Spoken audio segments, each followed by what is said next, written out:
Hello again everybody and welcome to Apex Racing TV for the second time on this Tuesday.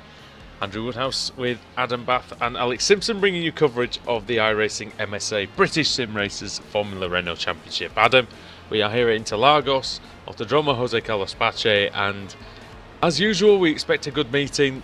This is one of my favourite circuits and it usually provides some fantastic racing. Yeah, likewise. It's a track that pretty much guarantees great racing no matter what we're in, whether it's the BSR TC with the Kias or the MX-5s, and here today in the Formula Renaults as well. And slightly later than Bill's this race meeting, but it's great to be here. And yeah, 4 races, about 15 minutes in length for each of them, plus reverse grids, and a nice turnout as well. So we should see a good evening's racing. Alex, it's the home of the Brazilian Grand Prix. We've raced here many times in various things, and what is it about this place that makes it so special? Yeah, it's I mean, it's difficult to say from a sim racer's point of view. I mean, the atmosphere obviously when you're there is meant to be absolutely electrifying. So sadly we don't get that, but the layout itself is still a lot of fun to drive. Couple of really good overtaking opportunities, and a track that once you get into a rhythm you just start to knock the laps off really fast as well. And like a 70 lap Grand Prix seems to take about 10 minutes in time. It's just crazy. But yeah, it's going to be interesting for the guys. Short little races, very going to have to be very aggressive to get their way through the grids, because especially on those reverse grids, the faster drives really, like I said, only a couple of places to get through, and with the toe and the slipstream going into sort of turn 1 and turn 4, it's going to be quite difficult for them. So yeah, it should be an interesting race. See how that pans out, and just 20 seconds to go in qualifying. Just having a quick look at the standings, and it's Graham Carroll on pole position. Of course, he's done well here in the past in the World Championship, and it's Carroll from Van Loozenord and Libert at the moment. A few new names, Adam, in the series. It's good to see some fresh drivers taking part. Yeah, just looking through the top 10, we've got Jorge Garrido in 6th position, and 9th position, a Brazilian racing on his home track, H.O. Teles, I believe it's. Sorry if we pronounce the names wrong. We've also got Yannick Ongaina for Benelux in 16th position, and we've got Stephen Inskip. He's currently in 24th place. So yeah, good to see new drivers being added to the field all the time here in this championship. Yeah, that's it. And as the season goes on, there's still over half the season to go, and I reckon this is going to be pretty good. So we'll have to see exactly what this brings. David Baker leads the way. I've just lost the championship standings. I do apologise. But that's worked exceptionally well, hasn't it? No, it does that. Jack Keithley now leads the way in the standings, I think. I had the wrong one. Jack Keithley leads the way by 31 points over David Baker, and then it's Martin Van Loozenord in 3rd, Paul Denton in 4th, Pete Berryman in 5th, Samuel Libert 6th, Christian Rose 7th, Yotonig 8th, Stephen Baxter in 9th, and Josh Thompson rounds out the top 10. The AM standings, it's Paul Denton ahead of Christian Rose with Yotonig in 3rd, 4th Stephen Baxter, 5th Josh Thompson, 6th John Godfrey, 7th Tom Depker, 8th John McCutchinson, 9th Kip Stevens, and Rafe Cullinan in 10th. And into the team standings, Faker Sim Sport Europe, they have a 250 point lead over Apex Racing UK with Apex Academy in 3rd, CQR Club in 4th, Pro Sim in 5th, Team Mad 6th, Blue Flag Racing 7th, Apex Racing Simulators 8th, 4X Racing in 9th, Radicals Online Pro Sim 10th, Virtual Drivers 11th, Quaif in 12th, and Creative Racing in 13th. Qualifying just coming to an end here then, and yeah, we're getting set for the four races about to come up. A few drivers that haven't set times in qualifying, and some big names as well. Pete Berryman hasn't set a time. That's most likely down to penalties from previous race meetings. He did go 5th fastest in practice earlier, Stephen Inskip, Roy Verke and Andreas Mortensen all failing to set times. And we're running through the grid as we get ready for the first race. Graham Carroll on pole position with his big rival Martin van Luzenoord starting in second. Samuel Lebert in third, making it a very tasty top three, with Jack Keithley fourth. Chembol at Bassi in fifth, making it 3 pro drivers inside the top 5. Jorge Garrido in sixth, with George Lee Wright seventh, 8th Christian Rose, 9th David Bakage, second in the championship, and 10th Josh Thompson. 11th Sachio Tellers with John Godfrey in 12th, 13th Stephen Baxter, 14th Paul Denton, Jos Honig in 15th, with the number 1 car Yannick Ongainer in 16th, Tom Depke 17th, John McCutchinson in 18th, Rafe Cullinan in 19th, and 20th is Kip Stevens, who was racing in the Ritmatech Sports Car Series a little over 12 or so hours ago. Roy Verke in 21st, 22nd Andreas Mortensen, and starting at the back in 23rd position is Stephen Inskip and Andreas Mortensen, with Pete Bowman just in front of those guys. Well, if this race is anything like as good as what we had in the early hours of the morning, I think we're going to be very, very happy indeed, because that was an absolute cracker in the Ritmatech Sports Car Series. The BSR Series now. Alex, it's a reasonably short run towards turn 1, but we know that the chaos that can be caused there, and the drivers need to be aware. Oh yeah, we've seen it many a times, and just the way the track falls away down into that turn 1, it just can lend itself to some accidents there, so yeah, let's keep an eye out for this one.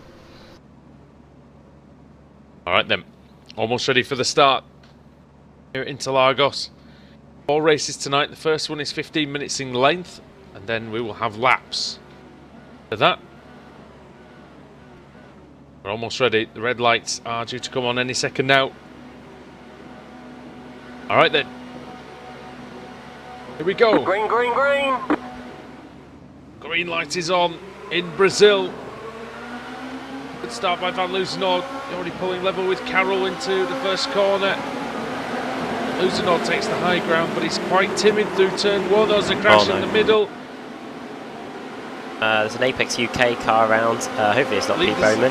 Leaders are side by side. Van Luzenoord's gone through into the lead. There was another car going very, very wide indeed. I believe it might have been Garrido.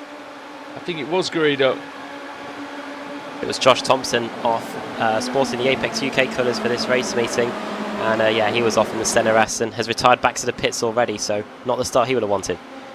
No, he's got the Billy Wiz hashtag on the car as well, which is always great to see, but not so great to see Josh Thompson around in the first corner.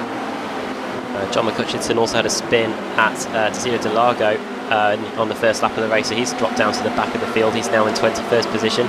Another problem for him, the Pro Sim driver. Samuel Lebert's had a poor start. He's down in 3rd. He's down to 6th, so not a great start for the Frenchman. And he's got David Baker behind him, and we know how much he likes 6th places, Alex. Yeah, that's it. He'll be nipping at the bit there to try and get that place as quickly as possible. Oh, off goes Lee Wright. Oh dear. There he goes. It's going to be right in line, isn't it? In Yunshao.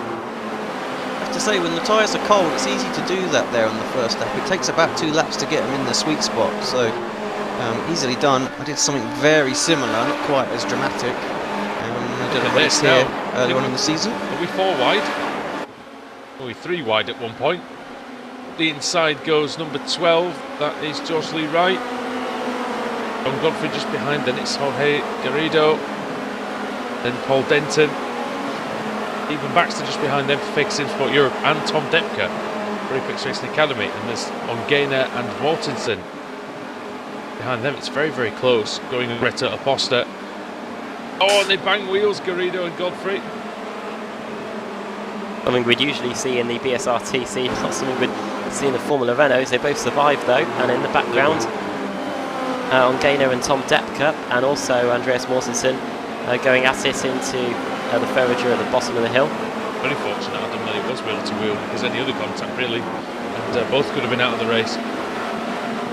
Definitely, yeah, and they're having to get that out of the way in the early going. Don't want to end up hitting anyone else and picking up more damage, of course. An 11 incident limit here in the Formula Renaults. We've seen a few drivers reach that limit and get disqualified in recent race meetings, so they won't be wanting to do that either. Great start by Van Luzenoord, Alex. This is what he needed to do. Took the lead, made it work through the first few corners, and pulling away to about 3/4 of a second. Yeah, absolutely. The top three all coming together a little bit, but yeah, I think, like you say, he needs to do that. He's missed a few weeks, and it's probably why he's not leading this championship, but he's also had quite a few retirements as well, especially at the start of the season. So he needs 4 solid races tonight. Definitely the driver that's shown the most promise in this series. Of course, Peter Berryman was leading for a good part of it as well, but unfortunately, a woeful run of form, and looks like a possible retirement as well. Means that he's going to relinquish that, which is yeah, really why Jack's there as well. So Jack also been super consistent. Him and Baker, I feel like, are going to fight it out for the consistency the rest of the season. I don't think Pete Berryman took the start of the race. He didn't. There you go. So hopefully I did get a race message too. to say that he might not be racing tonight. So All right, though, all's right with the wheel because Dave Baker's up in 6th now. 3 positions gained, yeah, so he's got that. I wonder if he'll set his sights on a 5th place. He'll be going into uncharted territory. David Baker, he's got Samuel Leclerc in front of him now. He's a bit of a way ahead in the bear. Might not be too sure about that, might he? He might get there and think, oh, actually. Yeah. Maybe 6 better. Samuel Leclerc and Jack Keithley now very close. Of course, Keithley, the championship leader, and Samuel Leclerc, the man who races in the iRacing World Championship Grand Prix Series, and we had the pleasure of covering him in the Blockpan series. Adam, you did that last week as well. Okay. I'll let you know. Man of many talents, yeah. And we saw him in the Road Pro Series as well. That's the one. Graham Carroll for the lead then. Graham Carroll takes the lead away from Martin van Nistelrooy. That really came out of nowhere, really. He was a little bit way behind as Samuel Leclerc also gets the move done. Oh, he's Jack crashed. Keithley. Oh, he's crashed. Well, he spun at least. He hit anything in the end. I assumed he was going to crash. He didn't.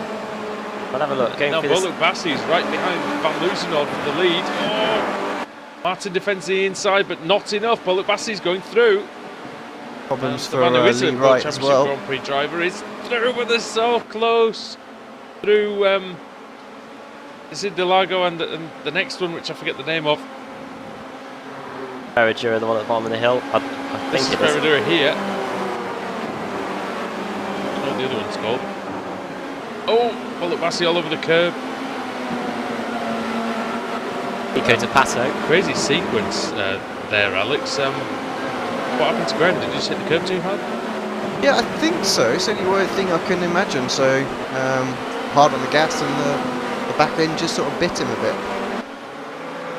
So John Cow at turn 13, and then through turn 14, the flat out left hand kinking.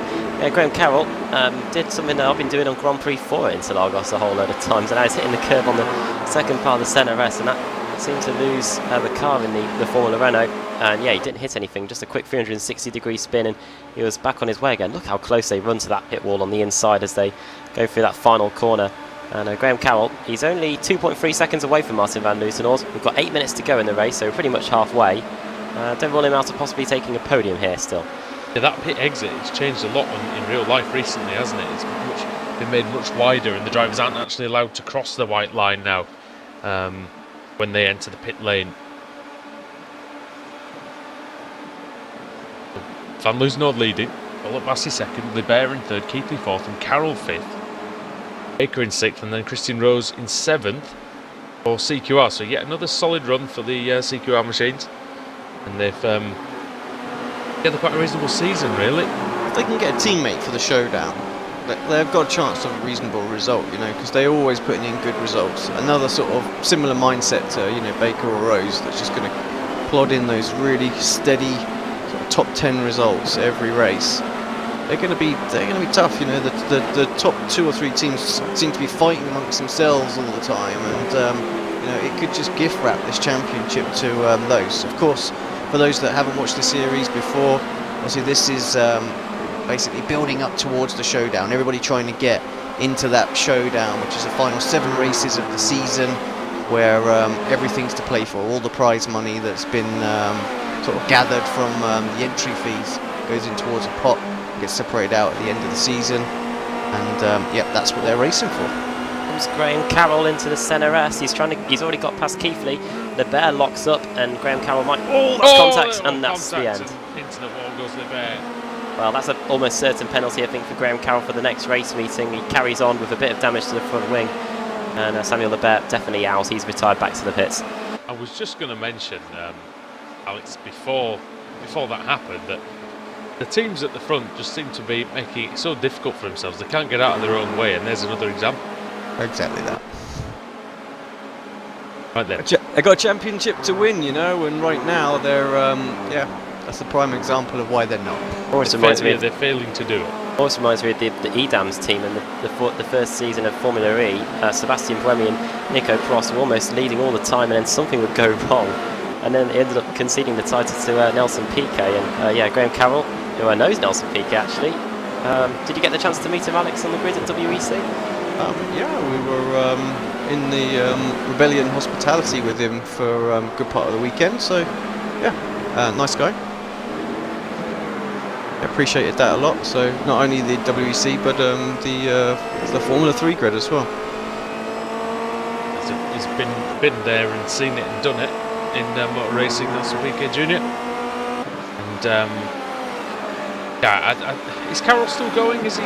Yeah, he's in He fourth. is. He's got damage on the wing, so I expect this will slip back into Baker very, very quickly. He's got a bit of a buffer to Jorge behind, and with only 5 minutes left, he might be able to hold on to sort of a 5th place. Keithley's been loving this.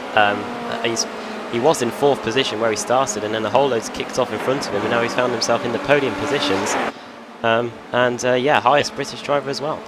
Yeah, The most ridiculous thing on that incident there is obviously they've not only have they took points off each other because they've there's contact and Sam's out, but they'll also get, because it's caused an incident, they'll also get penalty points towards for the team there as well. So they'll actually get a deduction in points as well. So absolutely balmy. Seems to happen all too often in this series, I must admit. Who's that? That's another gift Bolo for Keithley, because Jem's around. That puts Carroll up into the podium places again. Baker is now 4th. Bassi, he's throwing it away as well. Except the Pinheiro and Pinheads, I think, in this race. Kamikaze pilots spring to mind. Through goes David Baker. He's up to 4th now. Got 5 positions. We can get past Graham Carroll. He'll be up 6 positions, and then we can feature a number 6 in there somewhere. But all at the moment we can do. He's in 4th, and he's car number 2. 4 plus 2 is 6. There we go. Side by side with Cembolo Bassi then. He's smoke in front of them as well. Hopefully that's no one else who's bit the dust, but a good move by Bullet Bassi around the outside of the centre S's. And that is 4th position for him. And he drives with Course in Racing. Baker trying his best to retaliate here going into Interlagos, and he hits him. Oh, I think he did, yeah. Very close. I'll have a look back and see if it might have been the slightest touch. Yeah, it was. It was front wing just tapped the right rear wheel of Cembolo Bassi, and he was able to continue. Well, it's what is it about that corner, turn 4, where that always seems to happen. Happens in Grand Prix racing, happens in iRacing F1, it happens in touring cars, and it even happens in the Renaults. Yeah, well, I think everybody just wants to, it's a good opportunity to overtake, so people size it up, and then there's different ways to defend there, and you can get cutbacks and crossovers and all sorts. So people have got all different things going on in their head when they go through that. So it just means you'll see different things. The amount of times I see people just running into the back of people there is unbelievable, really. Yeah, it's like any other people corner. are just so worried about, thinking about something else that could go on. It's like, right, I need to get this right, I can get that, I can do that, I can do this. Maybe trying to pinch a few metres too many. Basics sometimes get forgotten about.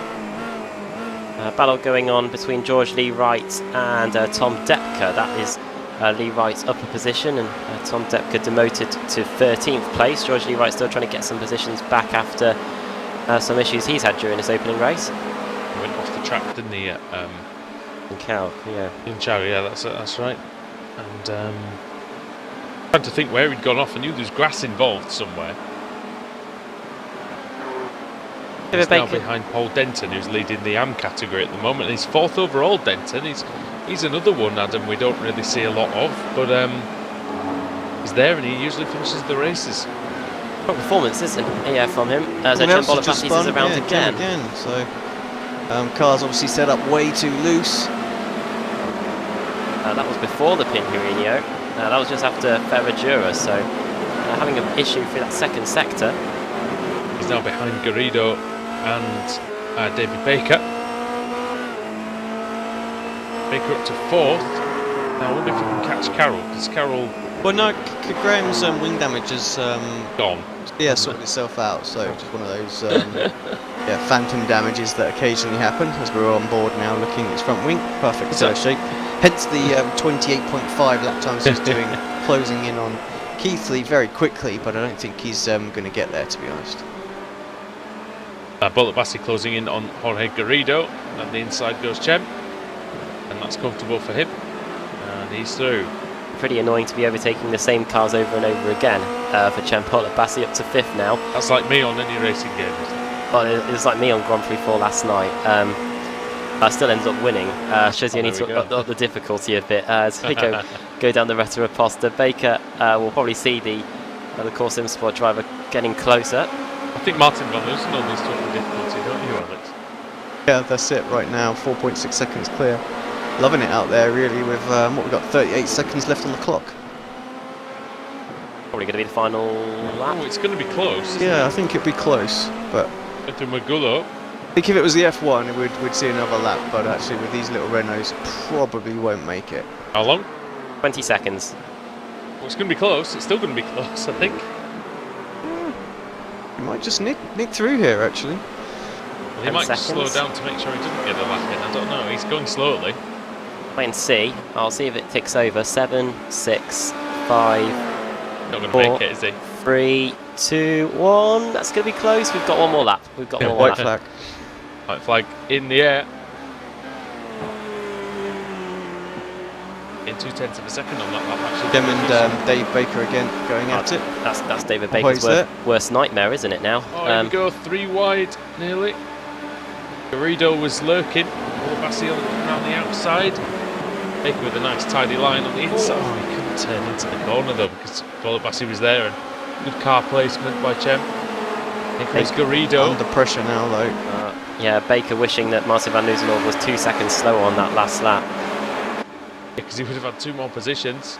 Well, he's down to 6th place now if Garrido gets by. Tries to hold it round the outside. It's good. We just have to take that slightly extra distance that you travel there, and fortunately, yeah, cars don't quite have the power to zip around. So Baker holds on to that one. 0.2 seconds is the gap for between 2nd and 3rd. It's very close. Of course, Baker were trying to lose his, trying to stop the rot here because Jack Keithley, his championship rival, up in 2nd position, wants to keep it within striking distance, and we're trying everything he can to make sure that Garrido doesn't get by on this final half a lap. Keith is going to extend his lead, but it's going to be Martin Van Loosenholt that takes victory in race 1. Came out of that battle with Graham Carroll on the winning end. Jack Keithley extends his championship advantage. Carroll in 3rd. I think you're right. I think a penalty will be forthcoming for him later on. And it's going to be very close here. They came together there. Surprised how they didn't end up getting sucked into the wall. There you go. That's going to be in broadcasting errors. That is David Baker finishing in 5th. What can we say? What can we say? They're still battling out there, I think. Oh, they're still battling out there for 19th place. There we go. It's Mortensen and Kip Stevens. Oh, Mortensen all over the place, but I think Stevens, the veteran, is he going to make it to the end? Or Mortensen? Looks like the Pro Sim car should have enough. I think he does. Got a good straight line speed in that car, actually, it looks like. Well, yeah, this is the battle over who wants to be on pole for the reverse grid race, really, because Samuel Lebert, Josh Thompson, and everyone else, Berryman and Inskip, all, oh dear, after the checkered flag, a bit of afters there. Yeah, they both didn't start, so basically, I don't know what number the reverse grid goes up to, but Andreas Mortensen and Kip Stevens, they've got a good chance of being on the reverse grid pole. We've got a 16 on there, haven't we, or a 15? Maybe even an 18. We had a 15 on there, so it might be a better spin than we've been used to this season. And let's run through the finishing order from the first race of the day. Martin van Loozenhoorn takes the win, 5 seconds ahead of Jack Keighley in the end. Fastest in practice, second fastest in qualifying, and in the race he was able to get the job done. Jack Keighley second after starting in fourth. He would have been loving it, seeing the cars go off in front of him. Graham Carroll finishing in third in the end after the collision, with the spin, whilst he was battling for the lead with Van Loozenhoorn, and then the crash whilst battling with Samuel Lebert. Chembol Bassi finishing in fourth after 2 spins. David Baker in fifth, sixth for Jorge Garrido, and Christian Rose in seventh, eighth John Godfrey, ninth for Yannick Ongena in his first race meeting in the Formula Renault Championship, and 10th for Stephen Baxter, 11th George Lee Wright, a relatively good comeback after going off at Junção on the opening lap. Paul Denton 12th, 13th for Tom Depke, H.E.O. Tellers in 14th place in his home race, 15th for Jos Honig, 16th for John McCutchinson, 17th for Rafe Cullinan, 18th for Rover Verke, 19th Kip Stevens, and 20th Andreas Mortensen. And then 21st, 5 laps down, Samuel Lebert collided with Carroll in the Senna S, and Josh Thompson barely made it into the Senna S on the opening lap of the race. He finished 11 laps down in 20 seconds, starting at the back. And Pete Bowman and Stephen Inskip, both of them failed to start. And I wonder if we'll see Pete Bowman at all in the next 3 races. Never know. He did do some practice, didn't he? But we'll see what the reverse grid wheel brings.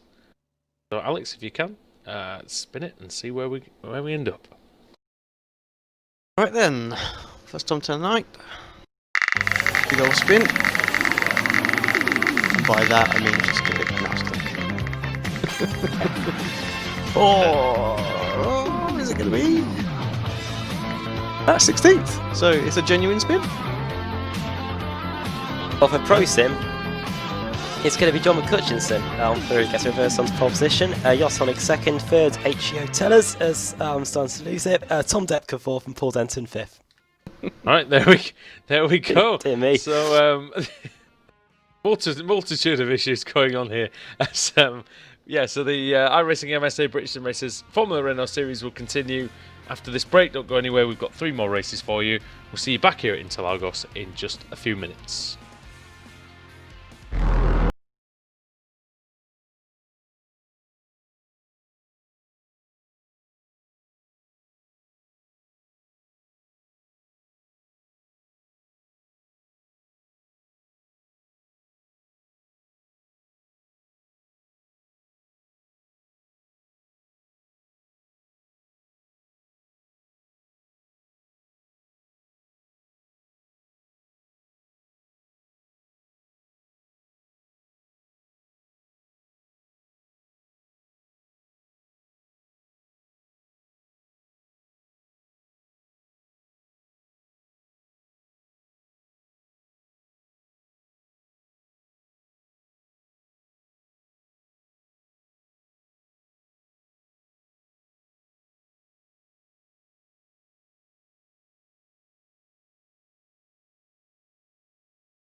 Simulated racing can be awesome, but it can also be kind of a free-for-all. Interestingly, auto racing faced the same problem in its earlier days. Whether it was on the back roads, the beaches, or the city streets, the racing was fun. But there was always a certain level of chaos and danger, until some folks came along and put some order to all of this. Stuff like official racetracks, regulations about weight and equipment, and enforcement of standards. That's what gave us high-speed excitement, fast-paced action, and photo finishes. That's when racing became racing. The guys over at iRacing.com have made the same transformation in the world of sim racing. Sure, they've got the most accurate tracks and realistic cars out there, but that's just the start. See, iRacing analyzes the performance and results of each driver in every race, so you can be sure you're always placed in races where the competition will be tight, and that those reckless drivers who ruin it for us all are kept in the pits. Not to mention that with over 45,000 active members already in their vast community, you can find races day and night, so you can always get in on the action. You can even join a league of your favorite series. And since updates are always automatic, you don't have to worry about software and can focus on the track. Zip up your fire suit and check out iRacing.com.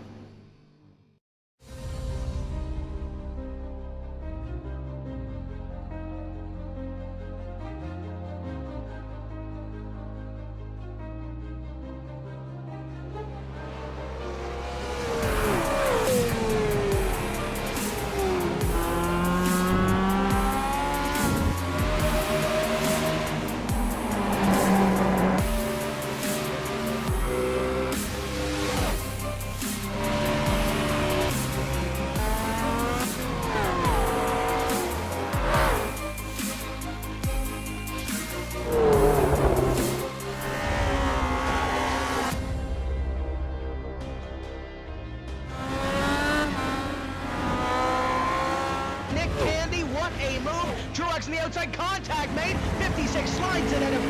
Who's going to be at the stripe? Dead even. Give it to Ryan Truex. Truex is your winner over Tandy.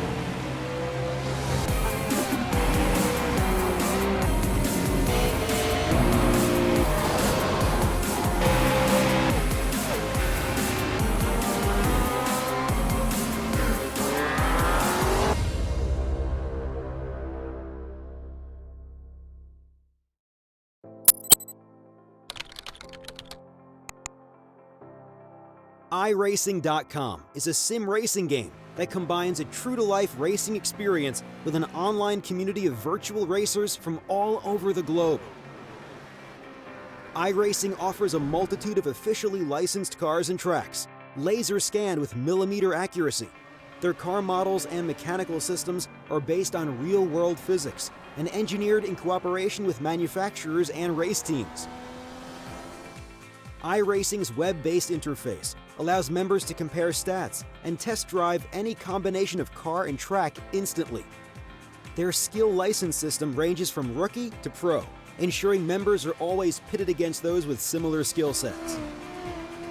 Members are able to sign up for a weekly race series, compete in time trials, host a private race with friends, and participate in racing leagues created and run by the community. With over 60,000 members, iRacing works in partnership with renowned motorsport organizations like SRO Motorsports Group to deliver virtual races based on the real-life Blancpain GT series. iRacing's Blancpain Endurance Series features team racing, giving members the ability to build a team and participate in races ranging from 3 hours to 24 hours. Additional partners include NASCAR, IMSA, V8 Supercars, IndyCar, allowing members to race in their very own 24 hours of Spa, Bathurst 1000, Daytona 500, and many more. iRacing.com, delivering the most authentic racing experience short of getting into a real race car.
Welcome back to Apex Racing TV and iRacing Live for the final time this evening, round 4 in the BSR Formula Renaults from Interlagos in Brazil.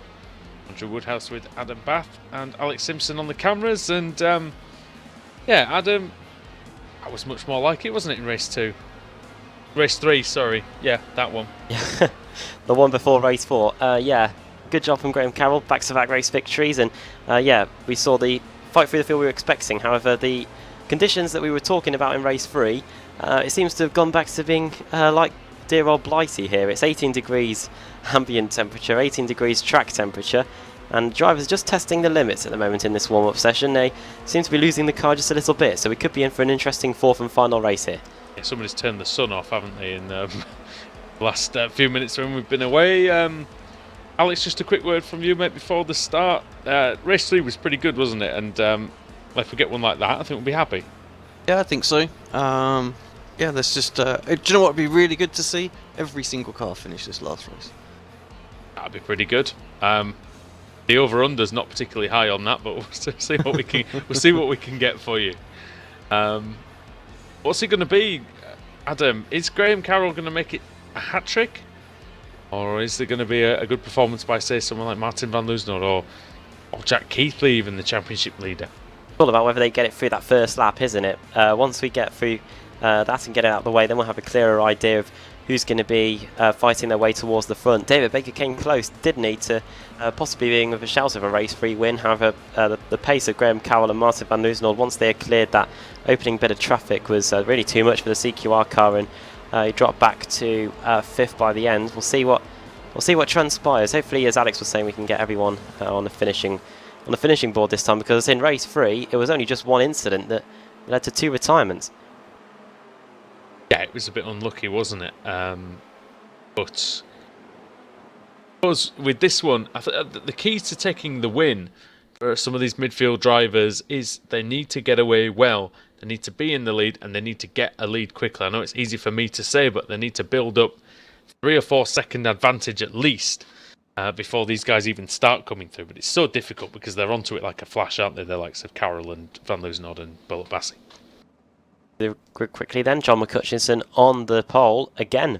I think that's 2 poles tonight for the Pro Sim driver. Roy Ververke second, Christian Rose third, Yannick Ongener is in 4th, 5th is Rafe Cullinan, 6th is Paul Denton, 7th Stephen Baxter, 8th George Lee Wright, 9th Josh Thompson, and 10th Tom Depke, 11th Samuel Lebert, 12th Jos Honig, 13th David Baker, 13th Jack Keithley, 15th Chen Bullet Bassi, 16th Martin van Loosenhout, 17th Graham Carroll, 18th John Godfrey, 19th Gibb Stevens, and starting at the back in 20th is Andreas Mortensen.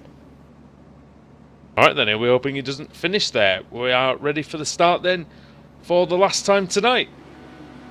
The revs are rising at Interlagos. Formula Renault's ready to do battle for the 4th time. Green light is on. Start that by McCutchinson. Be able to keep the lead through the centre S's. Leaves a little bit of room, but powers away nicely. There's it's no, sideways in the middle. That's Baker gone. No, it's Christian Rose, I apologise. And Baker's gone, I think, as well. And Yannick Ongener. Well, Baker, so much for... My word.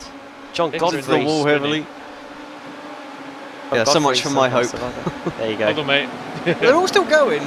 So Not still going, but not for long between that's Bullet Bassi and The Bear. Bear, yeah. Oh dear me, he's going 3 wide.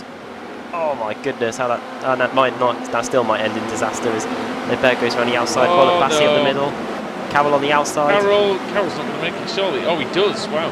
And up the inside into the Pinheirino, locking the left front. It's almost in the air. Bullet Tom Bassi trying to Depke's fight gone. back. He doing to Bikuni Pato. Depke off in, that is the Pinheirino. How quickly have they made their way through to the front? It's unbelievable, isn't it, every week? The Bear third, Carroll fourth, but Bassi fifth. And Loosenhout off. Loosenhout done. Thank you. it's alright. He's not done. He's He's off though, well and truly. In Magula. You're right. That would have been a grass. That would have been grass or a gravel track a few years ago. That would. The Bear up to second place. How crazy this looks as they come across the line. Josh Thompson takes the lead then. 1 second clear of LeBear. Thompson locks up into the centre S. LeBear having to defend from Carroll. Carroll wants 3 in a row, and now that Van Loozenhold's gone, I don't think there's anyone who's going to be able to stop him, if I'm honest with you. Because on that superiority, Van Loozenhold was quicker in the first race as well. And what's this going on between Keithley, the championship leader, and Baxter, his teammate, and looks like John Godfrey. That was just an as he takes the scenic route. Very scenic route, isn't it? Surely that's gaining an advantage, isn't it? By going all the way off, he's managed to actually gain a place on Baxter. Wow, it's Lee Wright. Right. Incoming. He's got that in the locker, hasn't he? Oh, there goes Baxter. That wasn't contact, I don't think. I don't think there was any contact. No contact there. Teacher, they're just unfortunate for Stephen. As always seems to be, he seems to get involved in things that aren't really.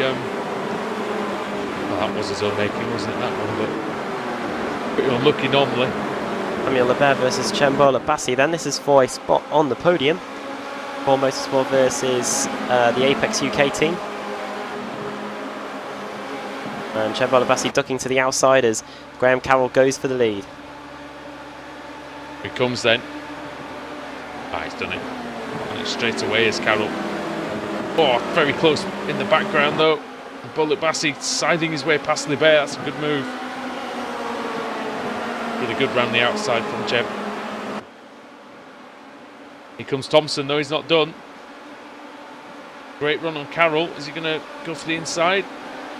No, he's not. He's going to go for the points, I think, and that's more important at this point for Thompson. Here comes Lebert. He's not giving up either. We don't want a Trulli and a Soutel on our hands. No, I remember that one. Oh, very close indeed, but really, really good driving by the pair of them.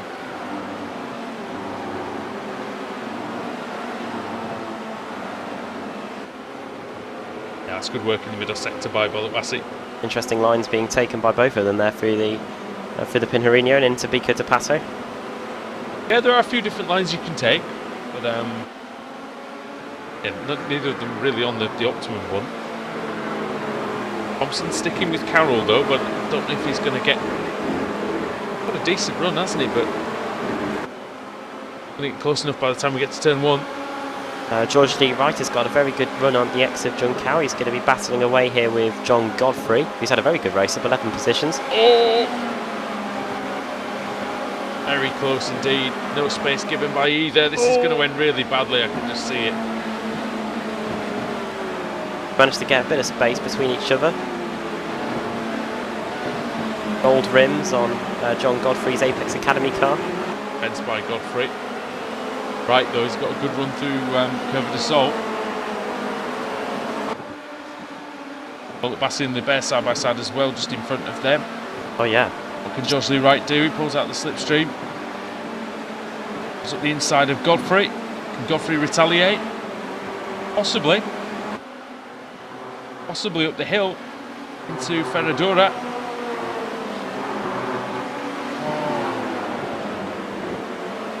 I was watching as intrigued as you would, I think, at the moment. That was a good move by George there. Yeah, there isn't a lot you can say. The pictures are really saying it for us out there at the minute. Credit to Josh Thompson. He's still sticking around with Graham Carroll. I know it's only been a lap or so since the move was done, but Josh Thompson still within half a second of Graham Carroll. Good driver is Thompson, but we'll see what he can do. Oh no, problem for Andreas Mortensen. He's several tonight, hasn't he? He's back to the pits. He's lost it. He might have done, well, a few drivers have done, and lost on the exit Bico de Pato. He was battling with Martin van Loozenholt at the time. He had 99 problems, but he's only finished 1. I think he's only made it to the end of 1 race tonight, Mortensen. At least in one piece, anyway.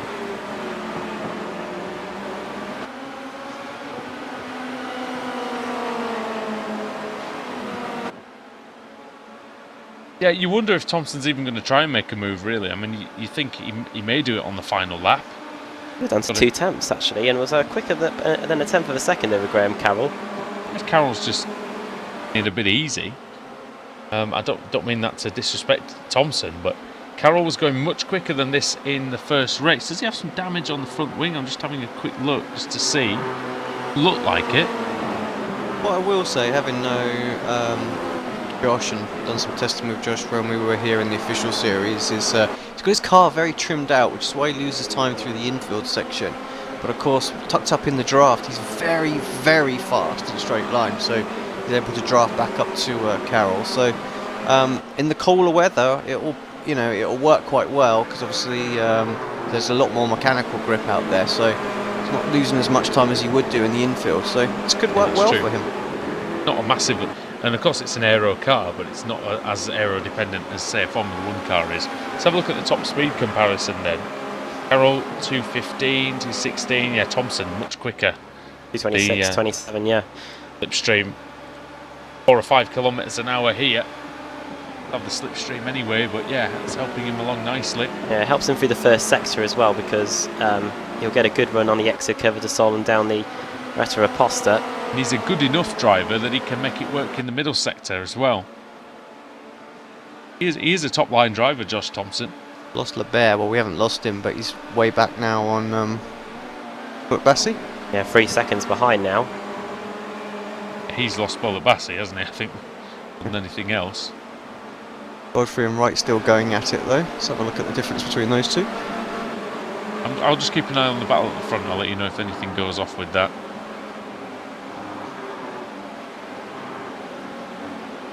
In this race, however, John Godfrey wants to make it more than 10.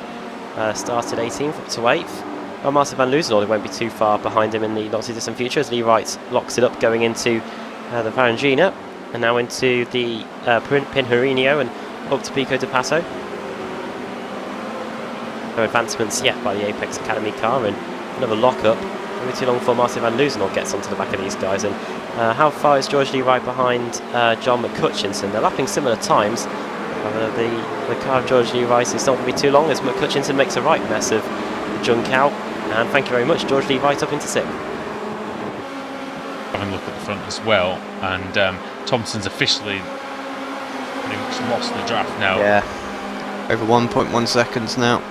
And to be honest, he didn't really do a great deal wrong. It's just Graham looked to have hooked his lap up really, really well, especially the final sector, and there was just nothing Thompson could do. He didn't do a bad lap, I don't think. So 129.3. In fact, yeah, it was only a 10 slower than the previous lap when he closed right in. So just Graham drawing on those extra reserves that he has, and you can see in the steering wheel movements, can't you, Alex, that Graham has a fairly sort of, I don't know how really to describe Graham's style in the car, but you can tell it's him driving when you just look at the steering wheel movements, can't you? Honestly, I wouldn't know. I think Graham's style seems to me to be very similar to a lot of the quick guys at the moment, where he's dancing the car around. So they're all very, very similar. Now that he's got that Bodner. Yeah, exactly. Going, they feel confident to be able to have it like on the edge of control all the time. That's really where you notice the real quick guys. So, and I'll sit here freely and say, I might be in the World Championship, but I can't drive it like that. I have to dial mine back a little bit. I cannot have it ready to kill me at any point. Yeah, that's it. I've been able to do that. Martin on it's been difficult. Godfrey now, very, very close. Yeah, Van Loozenhoorn, having had that spin, his progress was delayed. I just can't get that close to other cars. I don't know about you, Adam, but that is really, really close. Completely agree. I've got to be on the other side of the circuit, and somehow they both get through the centre rest without colliding into each other. 2 or 3 inches away is ridiculous, but here comes Van Loozenhoorn. He's going to find it difficult here though, because Godfrey's going to get the slipstream off of Wright. You would think Van Loozenhoorn's going to, yeah, he does it inside into this Interlagos. I probably would have inadvertently accidentally spun into them, or turned into them actually. Yep. Going down a straight. But yeah, Martin van Loozenhoorn through into 7th position. Next up is George Lee Wright. Disappeared for a second there as well. Did Wright. I know he's had some issues with the internet recently. Oh! Loozenhoorn with a very wide line into first hairpin. Yeah, he wasn't disqualified, George Lee Wright. He's still there. Going to have Van Loosenhoorn for company any second now, really. Bim's on the tail of Josh as well. We'll stay with this battle though. And Cal, different lines there from both of them.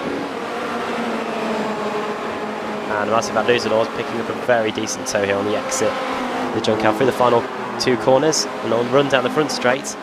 And expect George Lee Wright to cover the inside line. Martin Van Loosenhoorn's going to have to do it, get it done around the outside. Pretty early does Van Loosenhoorn there. Go around the outside. This will be the difficult one, right? It's always good on the brakes, but yeah, that's a great cutback. On the outside of 2, they collide and off goes Wright. He was there. You've got to leave room, haven't you? I think, you know. I think you're probably right on that one. I mean, pushing hard to try and get across there and get that covered, but you know the fact that there was contact just goes to show that Martin was there. So yeah, I think the officials will look at that as a bit of a racing incident, and what happened there. Bit of a 50-50 one, wasn't it? Yeah. But it's very close for second now, though. Oh, him going through in the Pinarino and finishing it off in Bico di Pato, but it's going to be very difficult for Bassi now. He's only got 2 laps after this one. Thompson fighting with all he's got, and he's good in a straight line. So what's Bassi going to do? Bassi looks like he's not had the straight line speed really tonight. They make use of it here. Set the fastest lap on that last lap, a 28.7. That was even quicker than Graham Carroll on that last lap. So he's got the pace, but will he have the position? Got the pace, but does he have the speed? On the straight, that is. The almost a contradiction. Yeah, but he is through. Nearly. Oh! That's what should have happened the last lap. Enough room given. It's much better, wasn't it? And Bassi now. As Thompson defends the line, he defends all the way over to the left-hand side. Into Decido de Lago. Bassi trying the outside line. Thompson sticking with him. He doesn't want to give up this second place. Up the hill. Great stuff, Adam. Fantastic. Brilliant this, isn't it? Yeah, up the inside goes Ciambola Bassi. Surely that is it, as round they go. And yeah, up to second position, Ciambola Bassi. Don't rule out Josh Thompson, though. He stays within a reasonable distance. And he might fancy his chances going down the front straight again to start the final lap, as Jack Keithley's disappeared off my timing screen. He keeps blinking in and out. Hopefully those internet issues resolve themselves, because he's been passed by Martin Van Loosenhoorn. He'll be hoping that's just a temporary thing. Something going on there, isn't there? Because he was in front and suddenly just appears behind, so some PC problems there. We saw Mike Dam have a disconnection on the final lap of the Rickrotech race last night after an hour and a half, so when he was in the lead, would you believe? So Keith will be hoping it's nothing more than just a blip. Might have settled down a bit now. It's been a sudden surge of lag. Now Thompson fighting back. Ciambola Bassi, this time he goes to the outside line. Can he go all the way around in the Senna S? No, he can't. He's deciding to go for the cutback. Well, this looks good. A pretty late cutback though, so he wasn't able to really set up Chem through the Curva de Sol. He might get the straight line speed. Got quite a lot of overspeed here though, that's the thing. Bassi to the left and to the right. He doesn't want to come too far back across onto the racing line. Squeezes him just enough, does Chem. Final lap. Oh, Thompson very quick off turn 4. Now into Ferradura. I'm going to go around the outside there, and Thompson realises it. He realises there's too much dirt on the outside of the circuit. He has a look into La Rangina.